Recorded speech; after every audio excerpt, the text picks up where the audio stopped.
Hello friends, myself Anand Hood welcome you to the period of English. Friends, today we are going to learn our second chapter of the first section, that is prose on saying please, written by Alfred George Gardner. Friends, before we begin the lesson, let's have a glimpse of the writer as well as the lesson. Alfred George Gardner was born at Kingsford in Essex in 1865. He started his literary career as a journalist. At the age of 37, he was appointed editor of the Daily News London under the pseudonym, that is pet name, Alpha of the Plug. He made regular contribution to the Daily News, the Manchester Evening News, etc. His essays are uniformly elegant, graceful, and humorous. The pillars of society, pebbles of the shore, many furrows, and leaves in the wind are some of his best known writings. His uniqueness lies in his ability to teach the basic truth of life in an essay and and amusing manner. He raised the question of morality in everyday life.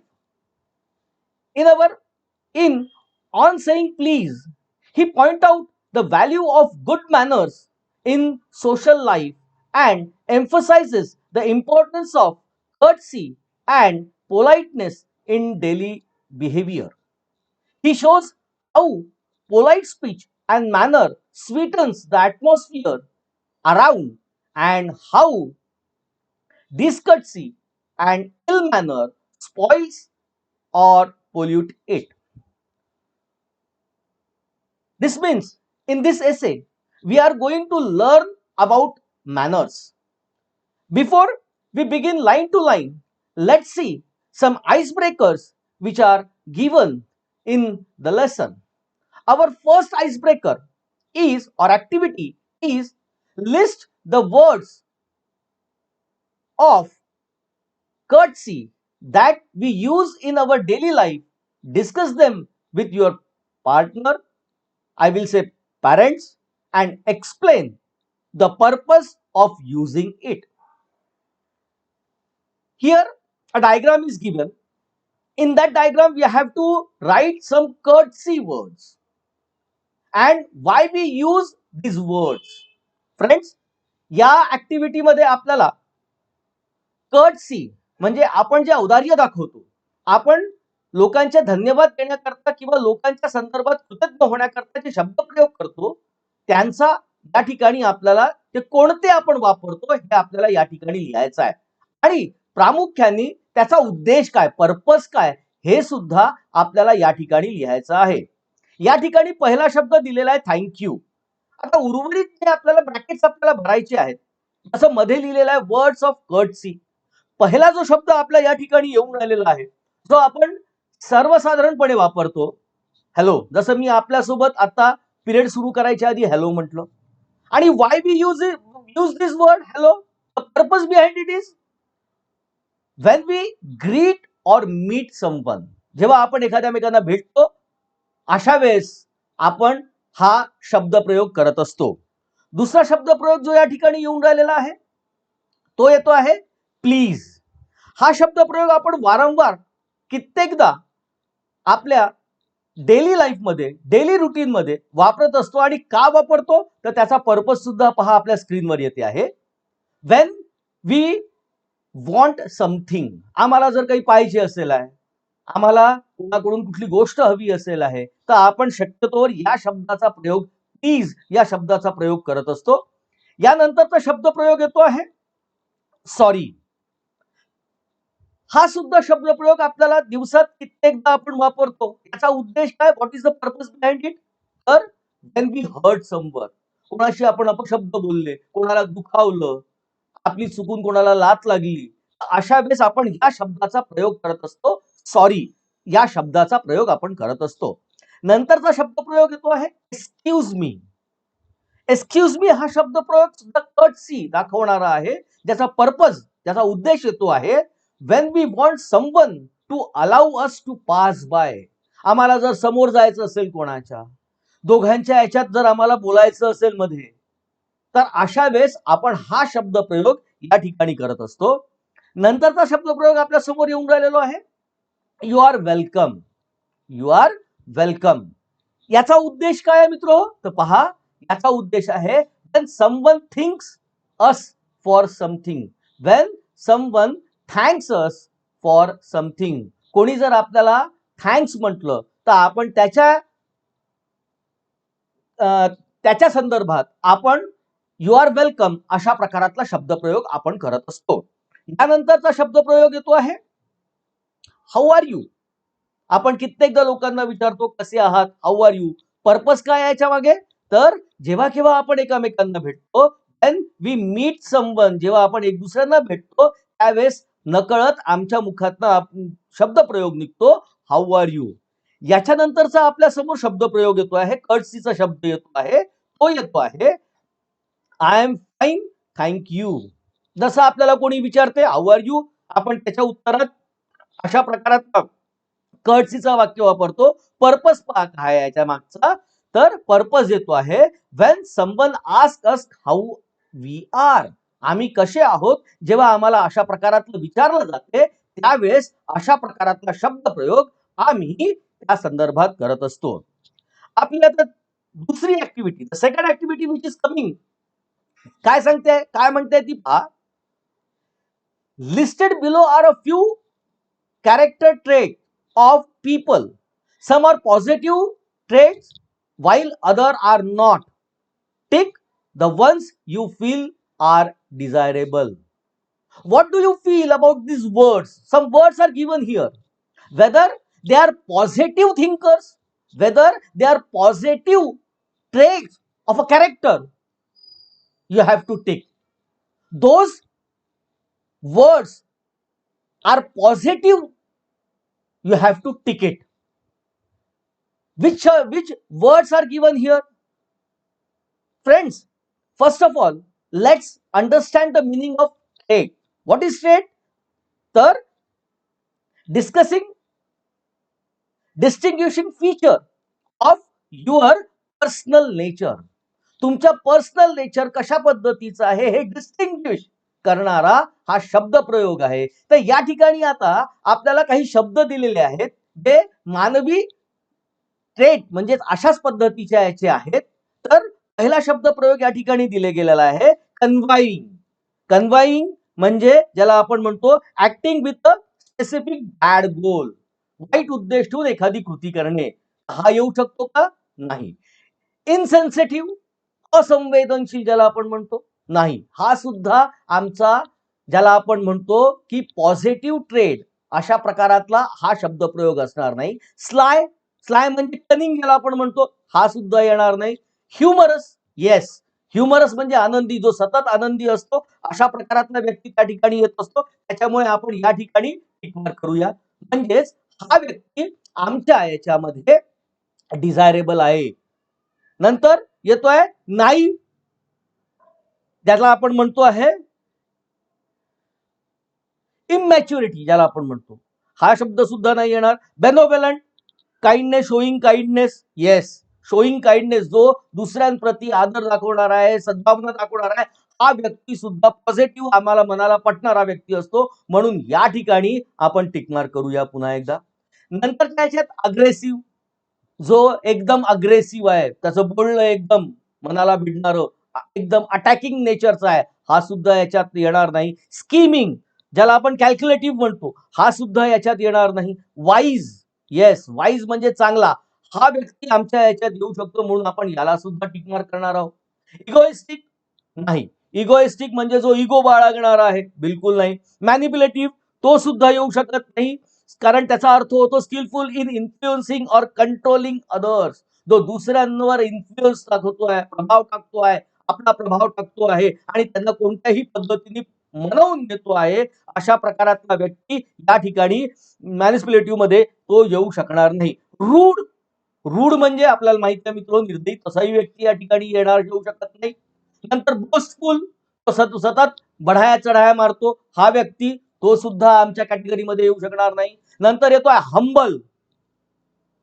Humble म्हणजेच जो नम्र आहे, विनम्र आहे, हा व्यक्ती या ठिकाणी येऊ शकतो आमच्या कॅटेगरीमध्ये, म्हणून आपण याला टिक मार्क करतो आहे. त्याच्यानंतर येतो आहे सर्वाईल. सर्वाईल म्हणजे ज्याला आपण सबमिसिव्ह और फॉलोइंग इन ऍटिट्यूड, जो ऍटिट्यूड दाखवणारा व्यक्ती असतो तो सुद्धा आमच्या कॅटेगरीमध्ये, आमच्या यादीमध्ये येऊ शकणार नाही, म्हणून त्यालाही आपण टिक मार्क करू शकत नाही. त्याच्यानंतर टेरिटोरियल. टेरिटोरियल सुद्धा व्यक्ती जो आपल्या याच्यात येऊ शकत, जो टेरिटोरीशी निगडीत असणारा जो व्यक्ती असतो, एखाद्या भूभागाशी निगडीत असणारा तो व्यक्ती सुद्धा आमच्या याच्यामध्ये येऊ शकत नाही. पॅट्रोनायझिंग, जो ऍटिट्यूड दाखवतोय पुन्हा एकदा अशा एक वेगळ्या प्रकारातला, तो व्यक्ती सुद्धा आमच्या याच्यात येऊ शकणार नाही. जनरस.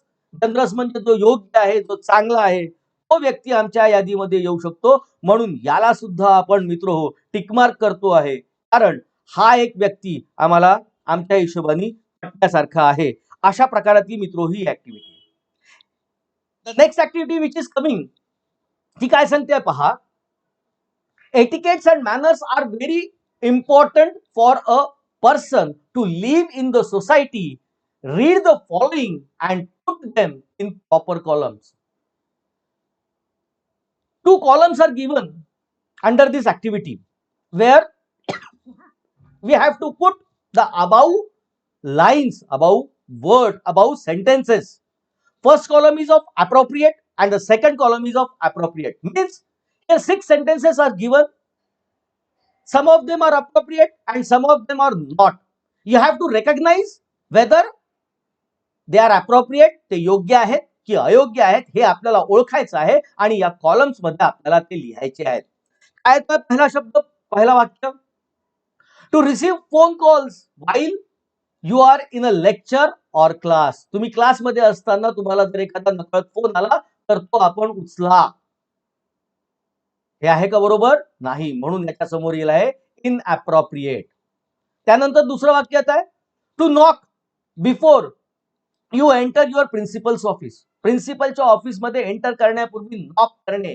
येस मित्रो, हे चांगलं गोष्ट आहे, त्याच्यामुळे या समोर आपल्याला लिहावं लागेल आहे, म्हणजे हा येईल आहे त्या अप्रोप्रिएटच्या कॉलम मध्ये, वरचा येईल इनअप्रोप्रिएटच्या कॉलम मध्ये. तिसरा येतोय to thank the person who offers you tea or coffee. तुम्हाला जर कोणी चहा किंवा कॉफी ऑफर केली तर you should thank them. Yes, it is appropriate, म्हणून त्याला अप्रोप्रिएट कॉलम मध्ये आपल्याला घ्यावं लागेल. चौथं वाक्य येत आहे to be polite and courteous to other. इतरांसोबत नम्र असणे, कर्टियस असणे. येस, हे सुद्धा बरोबर आहे, म्हणून याच्या समोर हे सुद्धा अप्रोप्रिएट मध्ये येईल आहे. पाचवं येत आहे to leave the classroom without the teacher's permission. शिक्षकाच्या परमिशन न घेता क्लासरूम सोडणे ही गोष्ट योग्य नाही, म्हणून याच्या समोर येईल इनअप्रोप्रिएट. आणि शेवटचं वाक्य येत आहे to occupy the seat reserve for ladies or physically handicap or elderly people on a bus or a train.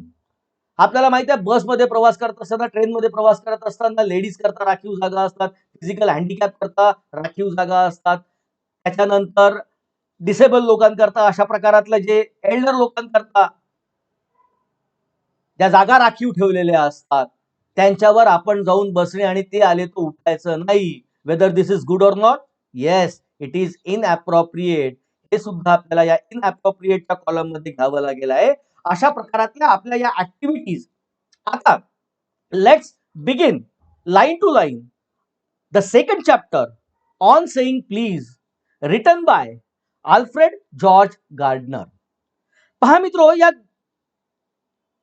ज्या धड्यामध्ये, ज्या धड्याचं शीर्षकच ऑन सेइंग प्लीज आहे, आपल्यापैकी किती लोक अशा प्रकारातलं इतरांना विनंती करणाऱ्यांपैकी आहात की उद्धटासारखे वागणारे आहात?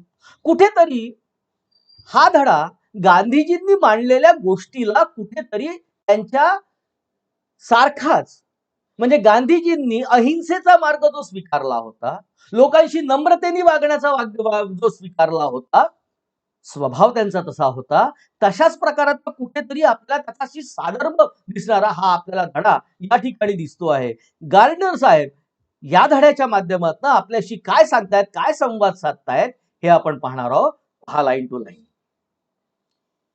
The young liftman in a city office who threw a passenger out of his lift the other morning and was fined for the offense was undoubtedly in the wrong. काय होतं मित्र हो, तर a situation is shown here that a man entered into a lift and the liftman threw him out of the lift. एक situation अशी create केली गेलेली आहे की एक माणूस लिफ्टच्या आतमध्ये शिरतो आहे आणि ती लिफ्ट चालवणारा जो व्यक्ती आहे, जसा तो आतमध्ये शिरतो आहे त्याला तो बाहेर फेकून देतो हो, वॉज फाईन, आणि या कृत्याकरता त्याला शिक्षा सुद्धा ठोकावली जाते आहे. Undoubtedly was in the wrong. आणि आपण जर पाहतो म्हटलं, जर त्यांनी अशा प्रकारातली कृती केली असेल आहे की त्याला जर त्या लिफ्टच्या बाहेर फेकून दिलं असेल आहे तर अनडाउटेडली इट इज रॉंग, हे चुकीचं आहे. The liftman sed. आता हे का असं झालं तर त्याच्या संदर्भात सांगितलं जात आहे. द कंप्लेनंट काय म्हणताय पहा, it was a question of please. तिथे संबंध होता प्लीज, कृपया हा शब्दप्रयोग म्हणण्याचा. द कंप्लेनंट, ज्या व्यक्तीने ही कंप्लेंट केली होती, एंटरिंग द लिफ्ट, तो जेव्हा त्या लिफ्ट मध्ये गेला, सेड टॉप, त्यांनी म्हटलं की मला टॉपला जायचं आहे, फक्त एवढं शब्द प्रयोग केले. पण the liftman demanded top please. पण लिफ्टमन या ठिकाणी अपेक्षा करतोय की नुसतं टॉप असा शब्द प्रयोग करू नका, तर मला कृपया टॉप वर घेऊन जा, वरती घेऊन जा, असा शब्द प्रयोग करा. म्हणून तो म्हणतो top please. And this concession being refused, he not only declined. पहा काय म्हणत आहे, and this concession being refused, आणि ही मागणी जी त्या लिफ्टमननी केली होती की टॉप प्लीज म्हणा, ही मागणी त्या कंप्लेनंटनी, जो व्यक्ती त्या लिफ्ट मध्ये गेला होता, त्यांनी ती अस्वीकार केली. आणि being refused, he not only declined. Decline म्हणजे आता पहा शब्द प्रयोग येतोय, त्याचा अर्थ येतोय डिक्लाइन म्हणजे नॉट ऍक्सेप्टेड. ही मागणी त्यांनी स्वीकारली नाही. ज्या लिफ्ट मध्ये तो व्यक्ती गेला होता त्यांनी ती मागणी स्वीकारली नाही. To comply. कंप्लाय म्हणजे मित्र हो, कंप्लाय म्हणजे आपल्या समोर येऊन राहिलेला आहे टू फॉलो. ही मागणी त्यांनी जी केली होती ती फॉलो करण्याला, ती ऍक्सेप्ट करायला त्यांनी नकार दिला. With the instruction but hurled. Hurled म्हणजे थ्रो फोर्सफुली. उलट ही मागणी मान्य न झाल्यामुळे त्यांनी त्या पॅसेंजरला, त्या लिफ्ट मध्ये आलेल्या व्यक्तीला, ज्यांनी टॉप म्हटलं होतं, पॅसेंजरला hurled the passenger out of the lift. He throw forcefully out of the lift. त्यांनी त्या आलेल्या व्यक्तीला त्यांनी टॉप प्लीज न म्हटल्यामुळे त्याला लिफ्टच्या बाहेर फेकून दिलं. This of course was carrying a comment on manners too far. Yes मित्र हो, याच्यामुळे एक प्रश्न या ठिकाणी उद्भवला की लोकांचे मॅनर्स कसे आहेत, त्यांचे एटिकेट्स कसे आहेत. लोक एकमेकांशी संवाद साधत असताना कशा पद्धतीने साधतात, कशा पद्धतीने त्यांनी तो संवाद साधला पाहिजे, हे इथे जास्त महत्वाचं असते.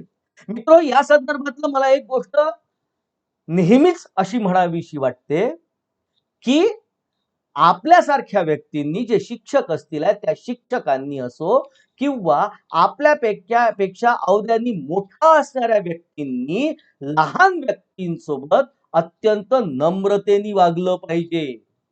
कारण गिव्ह रिस्पेक्ट टेक रिस्पेक्ट, याच पद्धतीने जर आपण समाजात वावरलो तर अशा प्रकारातल्या कुठेही कृत्या आपल्याला दिसणार नाहीत. आणि म्हणून इथे काय म्हटलं गेलेलं आहे, this of course was carrying a comment on manners. लोकांच्या मॅनर्सवर, लोक कसे वागतात, याच्यावर सुद्धा दोषारोपण, याच्यावर सुद्धा बोट उगारणारं आपल्याला पाहायला मिळते आहे. डिस्कर्टसी. What is डिस्कर्टसी? डिस्कर्टसी म्हणजे आपण ज्याला रूडनेस म्हणतो, निर्दयतेने वागणं जे असते. कर्टसी नम्रपणा, निर्दयतेने वागणं त्याच्या विरुद्ध. Discourtesy is not a legal offence. पण मित्र हो, असं फक्त आपण बोलू शकतो की एकमेकांशी प्रेमाने बोला, एकमेकांचा आदर ठेवून एकमेकांशी संवाद साधा. समोरचा व्यक्ती कोणीही असो, कितीही मोठा असो, पण त्याच्या समोर येणारा दुसरा व्यक्ती हा भलेही त्याच्यापेक्षा अवध्यानी लहान असेल आहे, पण त्याचा सुद्धा सन्मान त्यांनी राखलाच पाहिजे. असे आपल्याला कित्येक उदाहरणं आपल्याला आपल्या या जगामध्ये पाहायला मिळतात. उदाहरणार्थ आपण जर तेंडुलकरचं उदाहरण घेतो म्हटलं तर आपल्याला पाहायला मिळालं आहे की ज्या दिवशी तेंडुलकर क्रिकेटमधनं निवृत्त झाला होता, टेस्ट क्रिकेटमधनं, त्यावेळेस वानखेडे स्टेडियमवर त्या व्यक्तीने जो संवाद साधला होता तिथल्या लोकांशी, त्यावेळेस त्याचं वाक्य होतं, त्याच्यामधलं वाक्य होतं की अजून तर बरंच काही क्रिकेटचं शिकायचं राहिलं. मित्र हो, लक्षात घ्या, ज्या तेंडुलकरला आम्ही दैवत्व दिलंय, क्रिकेटचा देव म्हणून म्हटलं आहे, तो व्यक्ती या ठिकाणी म्हणतो आहे की आपण अजून कित्येक गोष्टी क्रिकेट मधल्या शिकणं बाकी राहिलेलं आहे. This is the way of behaving, talking. अशाच पद्धतीने मी कितीही टॉपमॅन असलो तरी त्याचं प्रदर्शन मित्र हो मांडायचं कधीच नसते. आणि कायदेशीर दृष्टिकोनातनं जर आपण विचार करतो म्हटलं तर discourtesy is not a legal offence. कुठल्याही प्रकारातला हा लीगल ऑफेन्स नाही आहे. कोणतंही त्याला आपण दुष्कृत्य म्हणू तशा प्रकारातलं कायद्याच्या दृष्टिकोनातनं हे कुठेही दुष्कृत्य आपल्याला दिसत नाही. And it does not excuse assault and battery. What is assault and battery? तर असॉल्ट अँड अटॅक. असॉल्ट म्हणजे attack which includes not threat but also violence. की ज्याच्यामध्ये नुसतं अटॅक नाही होतोय, नुसतं त्याच्यावर दोषारोपण नाही दिलं जात आहे, तर प्रत्यक्ष व्हायलन्स त्या ठिकाणी होतो आहे, हाणामारी होते आहे, हातापाई होते आहे, अशा प्रकारातली कृत्य होते आहे. आणि म्हणून पुन्हा एकदा वाक्य वाचूया आपण की discourtesy is not a legal offence and it does not excuse assault and battery. अशा प्रकारातला त्याच्यात जोपर्यंत डिस्कर्टसीमुळे जर कोणी एखादा व्हायलन्स करत असेल आहे, जर कोणी एखाद्यावर अटॅक करत असेल आहे, तर ते कायद्याच्या दृष्टिकोनातनं सुद्धा योग्य नसते मित्र हो. भलेही मी तुम्हाला किंवा तुम्ही मला शिव्या दिल्या, पण त्या शिव्या दिल्या किंवा तुम्ही कोणतीही गोष्टी माझ्याशी अपमानास्पद बोलल्या, पण याचा अर्थ असा होत नाही की मी तुमच्यावर हात उगारू शकतो. कारण कायद्याने हात उगारणं गुन्हा आहे. पण कोणाच्या संदर्भात अशा प्रकारातलं सॉरी न म्हणणं, प्लीज न म्हणणं, हे कायदा त्यांना बांधिलकी करू शकत नाही. इफ अ बर्गलर, बर्गलर म्हणजे चोर ज्याला आपण म्हणतो, ब्रेक्स इनटू माय हाऊस, जर एखादा चोर माझ्या घरात शिरला and I knock him down, मी जर त्याला पाडलं, तर the law will acquit. Acquit म्हणजे मित्र हो, हा आपल्या समोर येत आहे. ऍक्विट म्हणजे ज्याला आपण म्हणतो pronouns not guilty of criminal charges. जर माझ्याकडे तो आला आहे चोरीच्या दृष्टिकोनातनं आणि मी त्याच्यावर जर हे करतोय, तर मग मात्र मी कायद्याच्या लॉ समोर कायद्यासमोर गुन्हेगार ठरणार नाही. Not guilty of criminal charges. कारण तो माझ्याकडे लुटण्याच्या हिशोबाने आला, म्हणून मी त्याला पकडतोय, मी त्याला बांधून ठेवतो आहे. And if I am physically assaulted, जर माझ्यावर अशा प्रकारातला फिजिकली शारीरिक दृष्ट्या माझ्यावर जर आघात त्यांनी केला असेल आहे, physically assaulted, it will permit me, मला मग त्या ठिकाणी परमिशन मिळते, permit me to retaliate. Retaliate म्हणजे आपल्या समोर येत आहे डू समथिंग, आपला प्रतिकार करणे. मला कुठल्याही हदवर प्रतिकार करण्याची या ठिकाणी मुभा मिळते मित्र हो. Do something, retaliate, do something with reasonable violence. मग त्याच्यात व्हायलन्स जरी आला, त्याला जर मी मारलं जरी, तरीही कायद्यासमोर मी गुन्हेगार ठरत नाही, कारण मी सेल्फ डिफेन्स मध्ये, सेल्फ प्रोटेक्शन मध्ये केलेली ही कृती आहे म्हणून. It it does this because the burglar and my assailant म्हणजे मित्र हो, assailant म्हणजे आपल्या समोर काय, अन अटॅक, जो अटॅक करतो आहे, अटॅकर करतो आहे, have broken quite definite commands of law.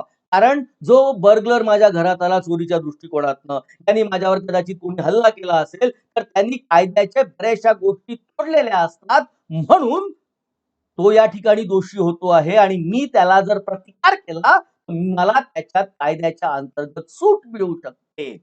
But no legal system कुड अटेम्प्ट, पण कोणतीही लीगल सिस्टीम अटेम्प्ट नाही करत टू लेजिस्लेट. लेजिस्लेट म्हणजे पहा काय येत आहे, make a law or laws. जी कायदे मंडळ आहे आपलं, लेजिस्लेट अगेन्स्ट बॅड मॅनर्स. पण चुकीच्या वागण्यावर, चुकीच्या याच्यावर कोणतेही कायदे मंडळ कोणताही कायदा करत नाही, और कुड sanction the use of violence against something which it does not itself recognize as a legally punishable offense. काय म्हणताय पहा, but no legal system could attempt to legislate against bad manners. bad manners च्या विरुद्ध कुठलाही कायदा केला जाऊ शकत नाही, or could sanction किंवा त्याला मान्यता सुद्धा दिली जात नाही, द यूज ऑफ व्हायलन्स, की कोणी माझ्याशी बेशिस्तीने वागताय आणि त्याच्या विरुद्ध मी व्हायलन्स करतोय, त्याची मान्यता सुद्धा मिळू शकत नाही, against something which it does not itself recognise as a legally punishable offence. कारण कायदे मंडळच याला लीगली पनिशेबल ऑफेन्स मानत नाही, की अशा प्रकारातले बॅड बिहेवियर हे कायद्याच्या दृष्टिकोनातनं इल्लीगल ठरत नाही, म्हणून त्याच्या संदर्भात जर तुम्ही कुठल्याही प्रकारातली हातापाई करत असाल तर ते योग्य ठरत नाही, आणि अशा प्रकारातल्या अपशब्दांच्या विरुद्ध केल्या गेलेल्या गोष्टींच्या मारामारीच्या संदर्भातल्या असो, हात उगारण्याच्या संदर्भात असो, त्या ऑफेन्स ठरतात. And our sympathy with the lift man, we must admit that the law is is reasonable. आणि आता आपली लिफ्टमॅनच्या संदर्भातली तर सिंपथी आहे, we must admit that the law is reasonable. पण कायदा सुद्धा योग्य आहे, कारण भलेही त्यांनी अशा पद्धतीने वागला तरी त्याला फेकून देण्याचा अधिकार नाही, अशा पद्धतीच आपण म्हणू.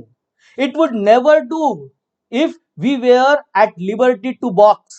काय म्हणतात पहा, टू बॉक्स म्हणजे सगळ्यात पहिले पहा काय येत आहे, टू बॉक्स म्हणजे फाईट विथ फिस्ट ज्याला म्हणतोय आपण, की अशा प्रकारातला it would never do if we were at liberty to box people's years.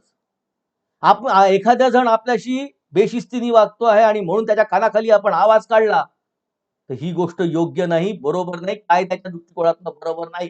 People's ear because we did not like their behaviour, त्याचं वर्तणूक मला आवडली नाही म्हणून मी त्याच्या कानाखाली मारली. और the tone of their voice, किंवा त्यांनी ज्या पद्धतीने ज्या स्वरात माझ्याशी संवाद साधला ते मला पटलं नाही म्हणून मी त्याच्या कानाखाला मारली, हे बरोबर नाही. आणि म्हणून काय म्हणताय पहा, और the tone of their voice और द स्काउल म्हणजे काय आहे पहा मित्र हो, फेशियल एक्सप्रेशन ऑफ डिसलाईक, किंवा मी चेहऱ्यावर अकराळ विक्राळ असे जे तुम्हाला नाही आवडणारे असे फेशियल एक्सप्रेशन करत असेल आहे, तर ते सुद्धा त्या संदर्भात सुद्धा आम्हाला त्याच्यावर हात उगारता येणार नाही, फिजिकली असॉल्ट त्याला करता येणार नाही on their face. Our fist, काय म्हणताय फिस्ट म्हणजे, तर a hand with the finger clench in the palm. जसं आपण मूठ आवळतो ना मित्रो, अशा पद्धतीची मूठ आवळून वुड नेव्हर बी आयडल, तसं योग्य होणार नाही. आणि जर असं प्रत्येक जण करत राहिला तर and the gutters of the city would run with blood all day.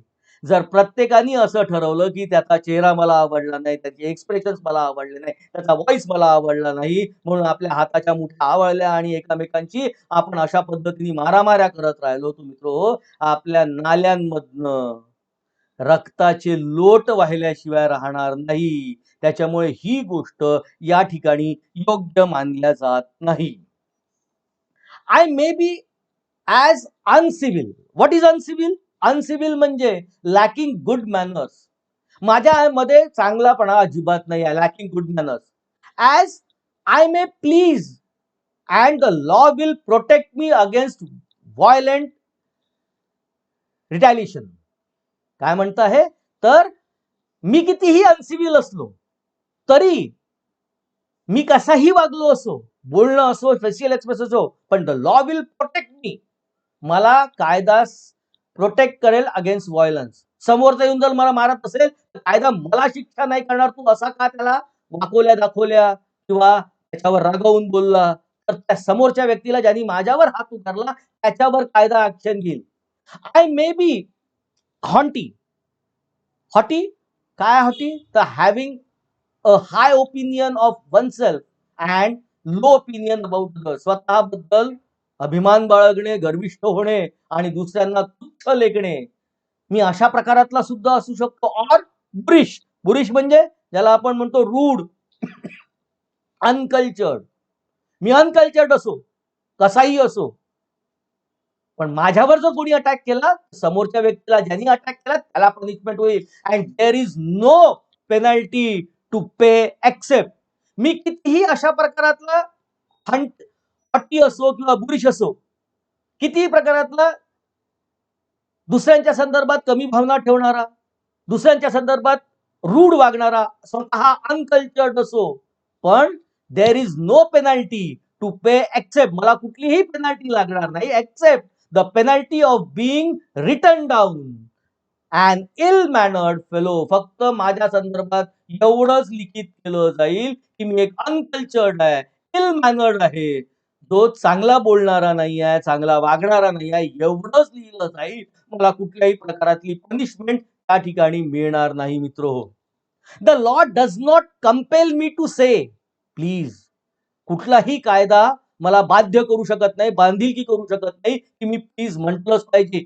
Or to to attune. Attune ज्याला आपण म्हणतो ऍडजस्ट टू, स्वतःला समोरच्याशी जुळवून घेणे. My voice to other people sensibility. लोकांची सेन्सिबिलिटी म्हणजे मेंटल रिस्पॉन्सिबिलिटी अवेअरनेस ज्याला आपण म्हणतो. लोकांचा जो अवेअरनेस आहे त्याच्याशी माझं अट्यून, ऍडजस्ट करून घेणं, माझा व्हॉइस ऍडजस्ट करून घेणं. Any more than it says that I shall not wax my moustache. Wax मित्र हो, वॅक्स म्हणजे ज्याला आपण म्हणतो क्लाइंब, माउंट, राईज, रिमूव्ह. आपल्या मुस्टाचवर, आपल्या मिशीवर मी मिशा ठेवील काय, नाही ठेवील काय, किंवा ऑर डाय माय हेअर, माझे केस मी डाय करील काय, नाही करणार. Or wear ringlets. रिंगलेट्स म्हणजे ज्याला आपण म्हणतो कॉईल करली, माझे केस मी डाऊन माय बॅक, पाठीपर्यंत नेईल आहे, ते करली करेल आहे. मी कसाही राहिलो तरी फरक पडत नाही. कायदा या संदर्भात मला कुठल्याही प्रकारातले निर्देश देऊ शकत नाही, कारण आपल्याकडे व्यक्ती स्वातंत्र्य आहे. मित्र हो, मी माझ्या हिशोबाने राहू शकतो. It does not recognize. Recognize म्हणजे मित्र हो, रेकॉग्नाइज म्हणजे accept his power and authority. The